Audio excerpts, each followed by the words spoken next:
بچے پیدا ہوتے ہیں خون میں، کہا ویسے نہیں، پاک و پاکیزہ آئے تھے. بھئی ممبر کے احترام میں بہت زیادہ کھول کے نہیں پڑھ سکتا. جناب ام ایمن نے کہا پاک و پاکیزہ آئے تھے، آلائشوں سے پاک، آتے ہی سجدہ کیا، عربی بول رہے تھے، تسبیح کر رہے تھے.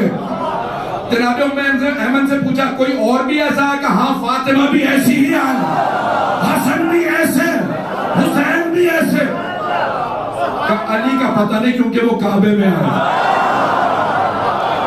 پتہ نہیں لوگ ہیں یا نہیں. اللہ نے گرام ہے. بہت کہتا نہیں.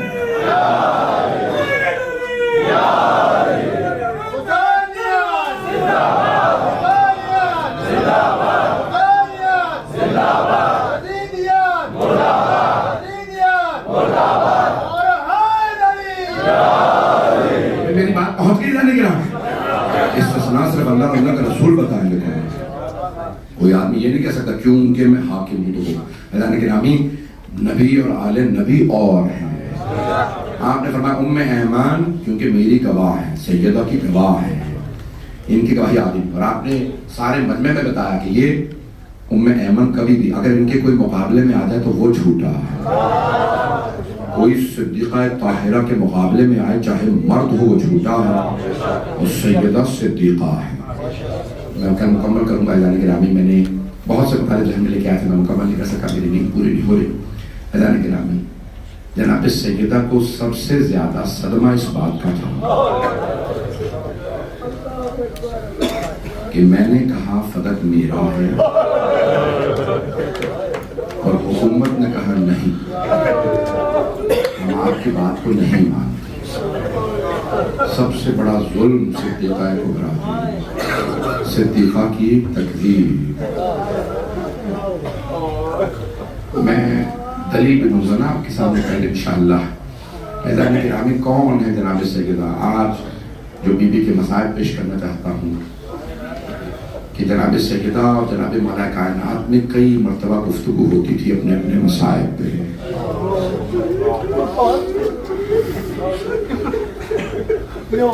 بی بی سے کسی ایک خاتون نے کہہ دیا بی بی میں نے خود دیکھا جب علی مدینے کے بازار سے گزرتے ہیں تو مدینے کے مسلمان علی کو سلام نہیں کرتے.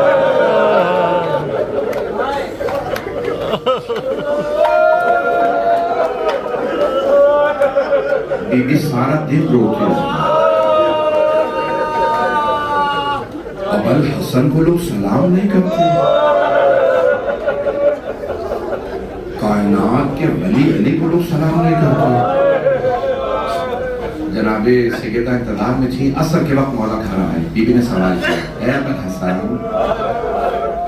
مجھے بتایا گیا ہے کہ لوگ مدینے کے باپ کو سلام نہیں کرتے. خدا کسی غیرت مند کو ایسا وقت نہ دیتا. مولا کے مرتبہ آنسو بہنے لگے، سر جھکا کے کھڑے ہو گئے. کہا حضرت کیا بات ہے؟ کہا سیدہ اتنا ہی نہیں کہ لوگ سلام نہیں کرتے، اگر میں سلام کر دوں تو جواب بھی نہیں کرتے. لوگ میرے سلام کا جواب نہیں دیتے. چند افراد ساتھ ملتے ہیں، باقی یہ سمجھتے ہیں حکومت یہ نہ سمجھے کہ علی کے ساتھ ہے. آپ نے سنا نا مولا یہودی کے باغ میں کام کرتے تھے.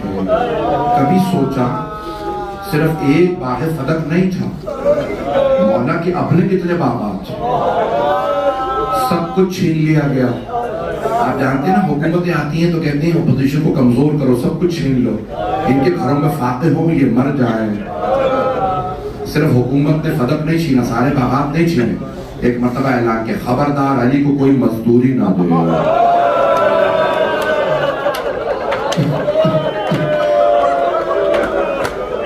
کوئی مسلمان علی کو مزدوری نہ دے.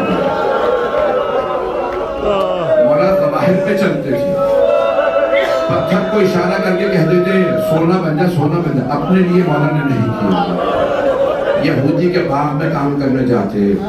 اعزازِ گرامی جناب مولا کائنات کے اتنے مسائل اگر دیکھ سکے تو دیکھیے گا. مولا خود فرماتے ہیں یا رسول اللہ آپ اپنے مصائب مجھے بیان فرماتے ہیں، یا رسول اللہ میں اپنے مصائب کسے بیان؟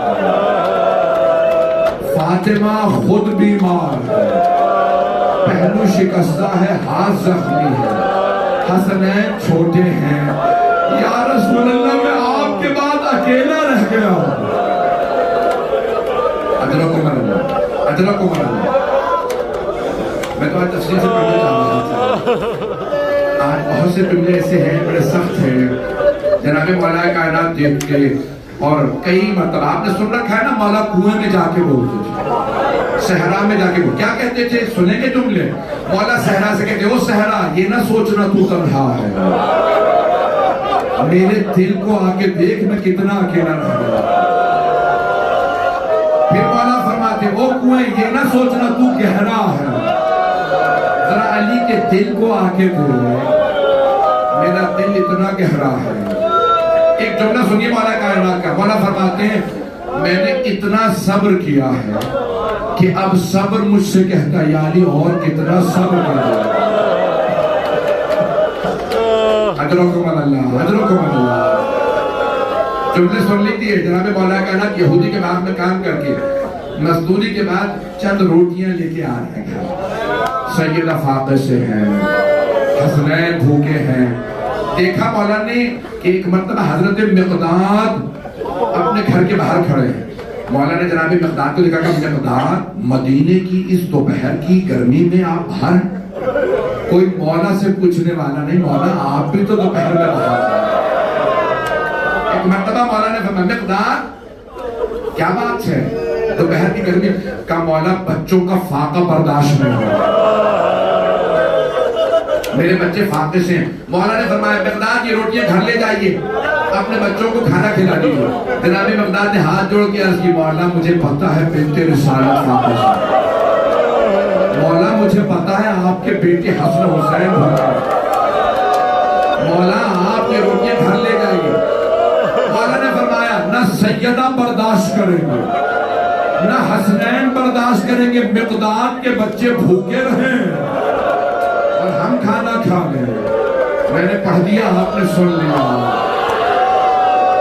اگر دیکھ سکے بیٹا دیکھے گا وہ علی و فاطمہ جن سے جناب مقداد کے بچوں کی بھوک برداشت نہیں ہو رہی، جب کربلا میں آواز آ رہی ہوگی العطا، ایک چھوٹی سی بیٹی کہتی ہوگی بابا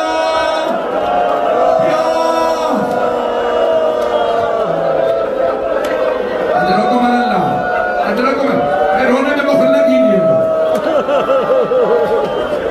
مجھے معلوم ہے میرے بعد یہ خمسہ جاری رہے گا، میں پوری شہادت نہیں پڑھوں گا لیکن سن لیجیے عزیزان گرامی، اگر میں ہاتھ جوڑ کے یہ روایت پڑھ رہا ہوں یہ روایت سن لیجیے گا، مجھے معاف کر دیجیے گا اگر یہ روایت پڑھوں۔ مجھ سے ایک میرے برخوردار نے ایک بچے نے یہاں پہ درخواست کی مولانا اگر مولا حسین کے یہ مصائب پڑھ دے ہیں، آپ جانتے ہیں نا مولا علی نے جب جناب سیدہ کو غسل و کفن دے کے تابوت میں جسد مطہر کو تیار کیا تو آواز دے کے کہا فضا میرے بچوں سے کہو ماں سے ودا کر لیں۔ جناب فضا نے آواز دی شہزادوں شہزادیوں آپ کے بابا نے کہا ہے اپنی ماں سے ودا کر لیں۔ روایت میں سب سے پہلے جناب زینب کبریٰ تشریف میں، جب جناب زینب آئی نا مولا نے دیکھا بی بی اتنا رو رہی ہے، مولا سے جناب زینب کا رونا برداشت نہیں ہو رہا، مولا نے جناب زینب کو پیار کیا کہا نہیں بیٹی زیادہ بادرم بغاسے کے لیے مت کیجیے۔ جناب زینب نے فرمایا کہا بابا مجھے ماں کے ساتھ دفنا دے، میں اماں کے بعد جینا نہیں چاہتی۔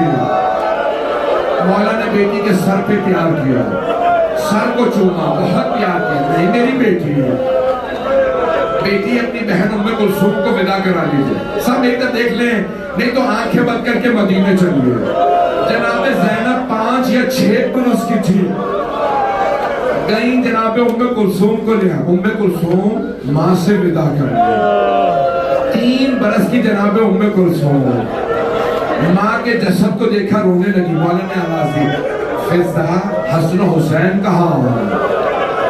جناب فضہ نے آواز دی شہزادو ماں سے ودا کر لیجئے. آئے مولا حسن. آنے کے بعد ماں سے لپٹ کے رونے لگے. اماں ہم آپ کے بغیر نہیں رہ سکتے. مولا اپنے بیٹے امام حسن کو پیار کرنے لگے. پوچھا فضہ میرا حسین کہاں ہے؟ جناب فضہ نے فرمایا مولا حسین کہتے ہیں اگر میری ماں فخر مریم ہے تو میں فخر عیسیٰ ہوں. جب تک ماں نہیں بلائیں گی میں ودا کرنے نہیں آؤں گا. مولا علی نے آواز دی حسین ماں سے ودا کر لیجئے. مولا حسین نے بابا کی آواز سنی فوراً دروازے پہ آ گیا. اب میں سب سے درخواست کروں گا ہاتھ جوڑ کے کہہ رہا ہوں میری طرف دیکھیے گا. مولا حسین دروازے پہ آئے روتے ہوئے دونوں ہاتھ دروازے پہ رکھے اور بلند آواز سے کہا